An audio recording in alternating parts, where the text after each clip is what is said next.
Salve, salve galãs e galoas!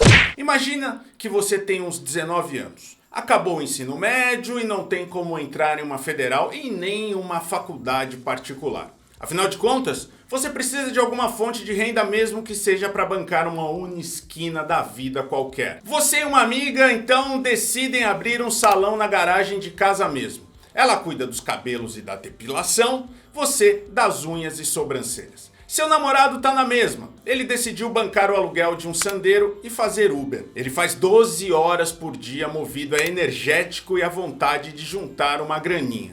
E descontando o aluguel do carro, nas semanas em que ele dá uma de doido e não visita a oficina, ele consegue levantar uns 1.200 conto. Antes disso, ele foi estoquista num atacadão qualquer. Eram 44 horas semanais por 1.900 bruto na carteira.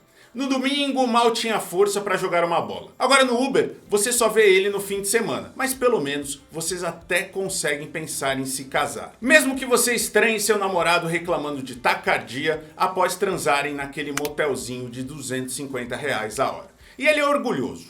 Nem no tempo da pandemia pegou o auxílio. Acha que é coisa de encostado mesmo. Ele reclama dos parentes que não fazem nada e só vivem de auxílio da prefeitura, do Estado e do Lula. Ele se acha muito melhor que isso. Faz pouco tempo que uma prima te falou de uma igreja. Logo você, que não fez nem a primeira comunhão e nunca rezou nem uma porra de um terço na vida, agora tá indo de mão dada com a namorada pra igreja evangélica na esquina. Você se sente bem, fez amigos, arrumou uns clientes, seu namorado parece que vai fazer uma firma de instalação de ar-condicionado com outros irmãos da igreja e, principalmente, você participa do culto e isso te traz um alívio do estresse da semana toda. Por mais que alguns analistas se assustem com uma certa classe média alta e seus ícones, estilo Primo Rico, se convertendo, o efeito demográfico que faz diferença mesmo quanto aos evangélicos se localiza na faixa mais pobre da população. A previsão de que os evangélicos ultrapassarão os católicos no Brasil a partir de 2032 é baseada em estudos demográficos que analisam as taxas de crescimento e declínio de cada grupo religioso. A estimativa atual é que nos dirigimos para um empate técnico entre crentes e papistas por volta de 2032, com ambos atingindo 40% da população cada. Isso é um fenômeno transversal e complexo que vai além de uma separação tosca entre pobres e ricos abstratos. A própria diversidade doutrinária entre os crentes mostra isso. Um luterano, um batista, um presbiteriano e um neopentec em uma sala debatendo Bíblia faz o debate Rubão e Cogos parecer rodada diplomática na ONU. Logo, se novos ricos e influencers se convertem em função do fato da teologia da prosperidade legitimar seu modo de vida jeca, cafona e perdulário, para grande parte dos brasileiros, se tornar crente representa dar um jeito em uma vida danificada. Quem nunca escutou a história do cara absolutamente fudido que teve a vida reorganizada quando se converteu? Arrumou um trampo, um aluguel, um carrinho, roupas e até um casamento com uma varoa. Ok. Do alto de nossa soberba esquerdista cheia de razão e de diplomas, parece uma mistura de hipocrisia com burrice essas histórias todas. Só achamos bonitas essas histórias de redenção quando são estetizadas como na letra do Bom Senso, do Tim Maia. Mas é o seguinte, só quem já virou calçada maltratada sabe que o fundo do poço é dolorido e sem esperança mesmo. Em 1940, por exemplo, 69% da nossa população vivia na roça. E no ano 2000 isso se reduziu a 20%. Resolvemos que nosso desenvolvimento via industrialização seria feito na base de atochar milhões de brasileiros nas grandes cidades. Mas deu ruim, e muito ruim.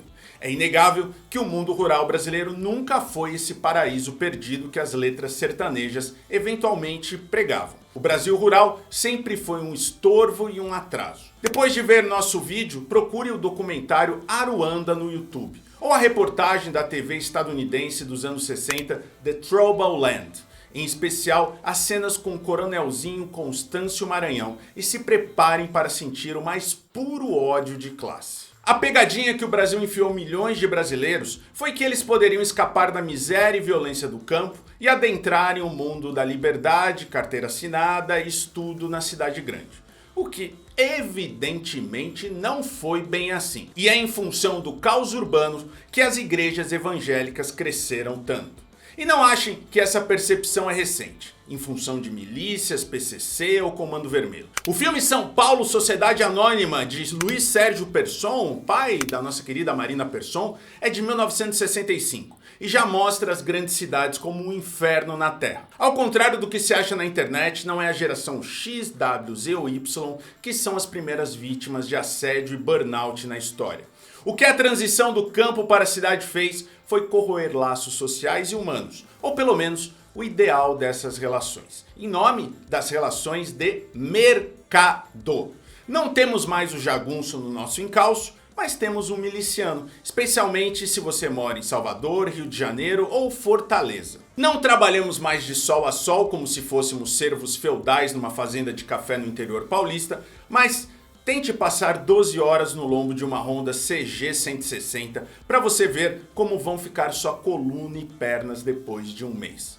Não somos mais camponeses pobres e analfabetos, mas veja bem, meu bem, com um diploma de ensino médio ou mesmo de uma faculdade aí, não vale nada no mercado de trabalho hoje em dia. Foi-se o tempo em que um migrante chegava em São Paulo ou Brasília e arrumava em pouco tempo serviço na construção civil ou de motorista. Agora, a sociedade da informação exige a qualificação, mesmo que seja para trabalhar como burro de carga cibernético em uma agência ou escritório qualquer. Diante desse cenário, a igreja chega para aliviar o peso de se viver em uma sociedade na qual direitos são letra morta. A igreja fornece uma proximidade humana que só um pequeno grupo de iguais pode fornecer. E com efetividade também. Às vezes é mais fácil arrumar serviço no culto do que numa agência do trabalhador do Estado. Mais que isso, a igreja fornece algo básico, sentido para a vida individual e coletiva. O lance é que, junto com esse país que destrói a vida de partes consideráveis do seu povo,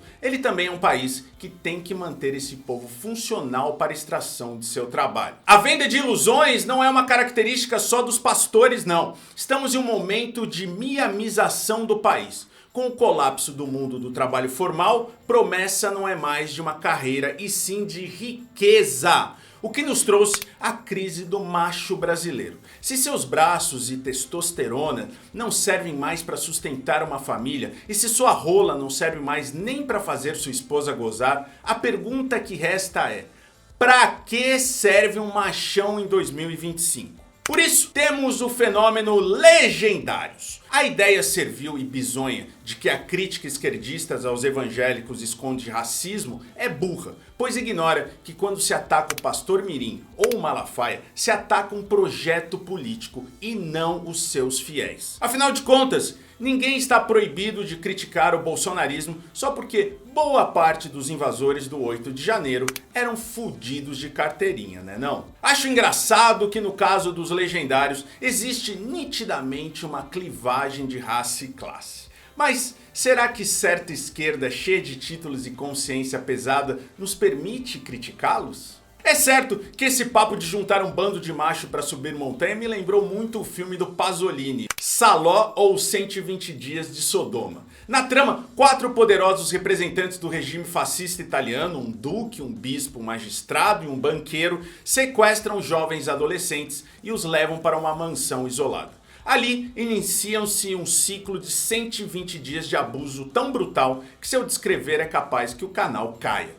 Seja castelo, seja montanha, seja sua bolha na internet. O mundo tem nos inserido em igrejas apartadas do mundo real. Seja ela uma montanha cheia de macho proprietário de Porsche Cayenne, sejam nossas redes sociais. E essas montanhas veem o diverso com, na melhor das hipóteses, com indiferença. Estamos em um processo constante de alienação. Tem evangélicas que o amigo meu conheceu de 30 anos que não sabiam o que era o desenho dos Simpsons. Sim, mas o mais aberrante é como essa busca por isolamento nos deixa cada vez mais incapazes de conviver com a moça do caixa da padaria.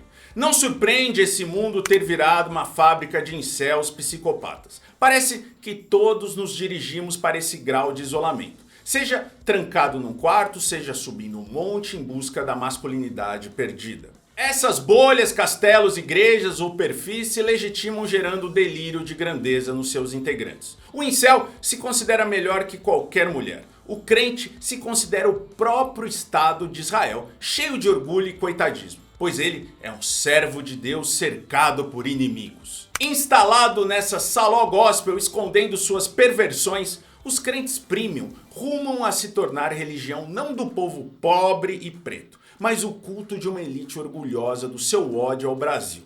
O certo é que seja legendário, batista, kardecista ou católico, por trás da polarização, o que se tem é a velha luta de classe. Seja ela representada pelo primo rico, pelo Edir Macedo ou pelo mecânico bolsonarista que destruiu o relógio de Dom João. Se você chegou até aqui, gosta do nosso canal, assiste as nossas lives, cortes, vídeos, piores e tudo mais, entra aqui no primeiro comentário, entra na descrição e vê aqui as formas de nos apoiar. É muito importante você estar com a mão colada na nossa. Tá? Tem o nosso Seja Membro, o nosso Apoia-se, o nosso Pix e tudo mais que você pode colaborar para o nosso canal continuar firme e forte na onda do esporte. E se você aqui não nos segue ainda no Instagram, no TikTok, no Facebook, faça isso. Também se inscreva no canal, dê o seu like e comente aí o que você achou desse vídeo. E se você é um desses que ainda acredita em troços aí como legendários, eu só tenho uma coisa para te dizer. Não passarão!